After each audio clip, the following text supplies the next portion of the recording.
बहुजन समाज की हर खबर पाने के लिए सब्सक्राइब करें अम्बेडकर पीपल्स वॉइस और बेल आइकन दबाएं।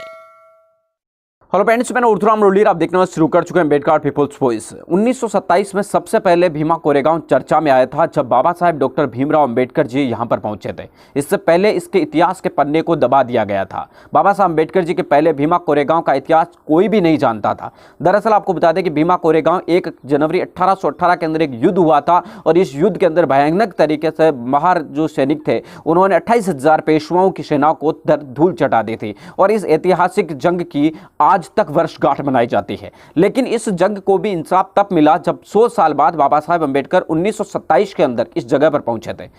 भीमा कोरेगांव पहुंचकर बाबा साहब अम्बेडकर जी ने इस स्थल को, इस स्मारक को, इन तमाम चीजों को देखा और इस इतिहास को कब्र से खोदकर बाहर निकाला।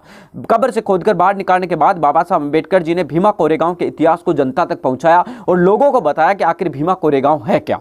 उसके बाद बाबा साहब अम्बेडकर जी अक्सर भीमा कोरेगांव जाते रहे हैं। बाबा साहब अम्बेडकर कई बार महार योद्धाओं को नमन करने के लिए भीमा कोरेगांव जाते रहे और एक समय ऐसा आया है अब कि बाबा साहब अम्बेडकर जी के जाने के बाद और अब आपको बता दें कि इतने सालों समय बाद भीमा कोरेगांव को 203 साल अब हो चुके हैं और इस मौके पर अब देश भर के अंदर भीमा कोरेगांव के जितने भी लोग हैं उन तमाम लोगों को एक श्रद्धांजलि देने के लिए आज बड़ी तादाद में लोग उमड़ते हैं।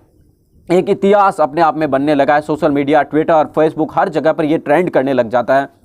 हर जगह पर ये लोगों के बीच में चर्चा में आ जाता है और हर जगह पर आपको बता दें कि एक बड़ी महत्वपूर्ण है भूमिका ये निभाता है। तो इन तमाम चीज़ों की हम देखने की कोशिश करें तो एक चीज़ साफ नज़र आती है कि इनको एक तरीके से बड़े पैमाने के ऊपर ताकत देने के लिए बीएसपी जो देश भर के बहुजन समाज के लोग हैं वो आगे आ रहे हैं। लेकिन सही मायने में जो भीमा कोरेगांव का इतिहास है उस भीमा कोरेगांव के इतिहास को आज भी दबाया गया है। उसका पर्चा जितने लोगों के बीच में होना चाहिए उतना नहीं हो पाता। जितने लोग उत्साह के साथ इस युद्ध की जंग को मनाते हैं उतनी किसी भी युद्ध की वर्षी को इतना बढ़िया तरीके से नहीं मनाया जाता। लेकिन उसके बावजूद भी स्कूली पाठ्यक्रम से ये पूरी तरीके से गायब है। कल भीमा कोरेगांव दिवस था और इस भीमा कोरेगांव के 1 जनवरी के इस कार्यक्रम के अवसर पर देश भर से जो लोग पहुंचे थे उन्होंने सब ने मांग की है कि देश के केंद्रीय जो एनसीईआरटी सहित के जो पाठ्यक्रम है राज्य का चाहे महाराष्ट्र सरकार का, उनके पाठ्यक्रम में भीमा कोरेगांव के इतिहास को अब जगह दी जानी चाहिए। और आपको बता दें कि लोगों तक पता चलना चाहिए कि आखिर ये जंग क्यों लड़ी गई थी, क्यों महार योद्धा जो 500 मात्र थे उन्होंने